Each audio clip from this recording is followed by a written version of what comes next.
has a price. And for Thorme, that price is pain. You'd think King Charles would spare his most loyal soldier. But what if breaking Thorme isn't cruelty, it's trust?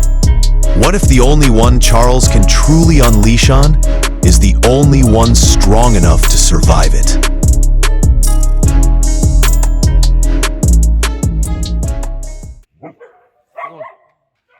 Thorme wasn't born mean. He was built by fear. Every scar's a chapter, every growl sincere.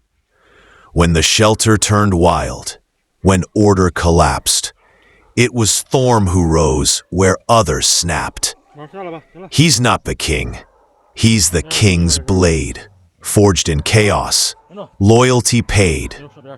Yet power beside power breeds collision, and even loyalties bound by suspicion. Thorme learned this rule from Charles himself, that strength without restraint ends up as self. So when the king strikes, the pack falls still. They don't see cruelty, they see will.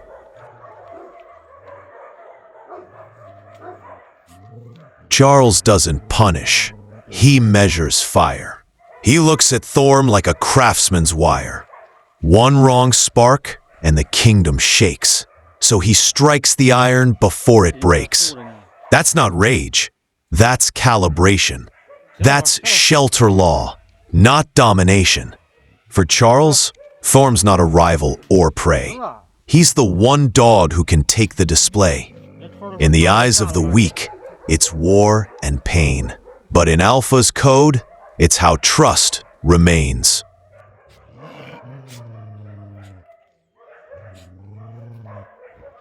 You don't get close to a king and stay clean. Thorme stands where mercy's rarely seen. Every favor Charles gives, he takes twice back. One in loyalty, one in attack.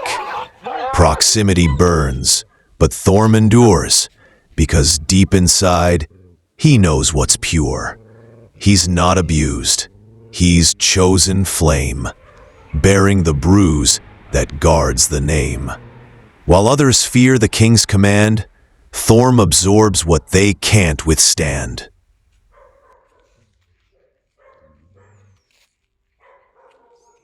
Thorme never whines, never shows defeat. He walks in pain like it's routine heat. That silence, that stillness, that quiet stance is what keeps him inside the king's expanse. Charles reads calm like a mirror's glass. It's how he knows who will last. In this shelter, noise gets you noticed, but stillness earns you the closest. Thorme speaks no word, yet Charles replies through glances sharp and ancient eyes.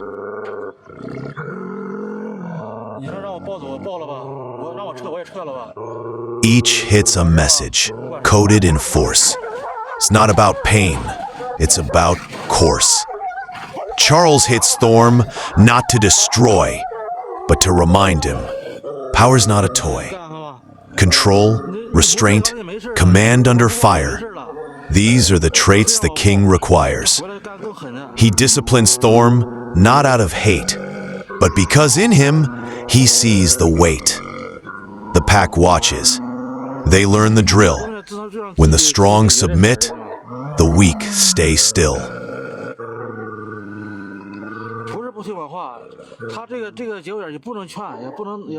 Charles doesn't talk. He translates pain. Every gesture's code, every bruise a chain. In the wild, words don't build respect. Behavior does, what words neglect. Thorme understands. His silence replies. His calm is how the chaos dies. Pain becomes peace, in strange disguise. A ritual only true alphas recognize. You don't flinch at pain when it's purpose-built. You wear it like armor, not guilt.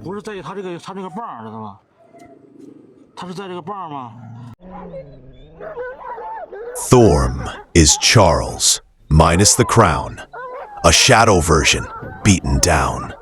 He's what Charles would be if stripped bare, a soldier with nothing left to spare. That's why the king keeps in close, to face the monster he needs the most. Each clash between them is self-reflective, a brutal bond, yet strangely protective. Because in every growl and every scar, Charles sees the reason he got this far.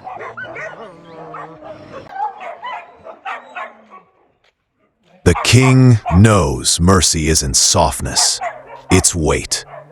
It's choosing who you break and who you elevate. Thorme's the test, the measure of grace, the one who can take pain and still keep pace. Charles spares no fool, no threat, no prey. But with Thorme, restraint finds its way. He hits hard, but not to kill. He teaches rule by iron will.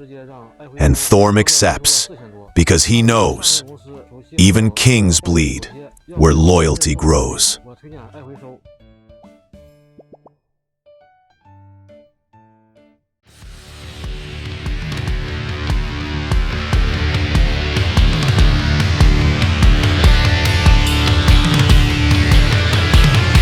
Charles fears one thing, losing control.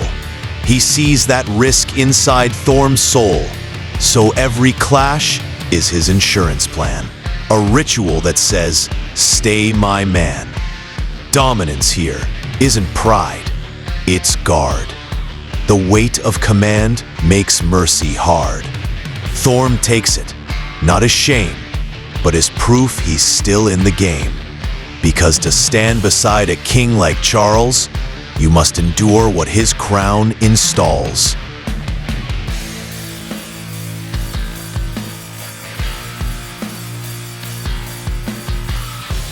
When the lights fade and the pack sleeps still, Charles and Thorme remain, unspoken will. They've fought, they've bled, they've almost split, but every bruise is proof they fit. No king rules long without a blade, and no blade stays sharp unflayed. Thorme's not broken, he's reforged. Loyalty's price, fully absorbed. So when people ask why Charles hits his kin, it's because not every strike means sin. Sometimes pain's the way kings remind that loyalty and power are intertwined.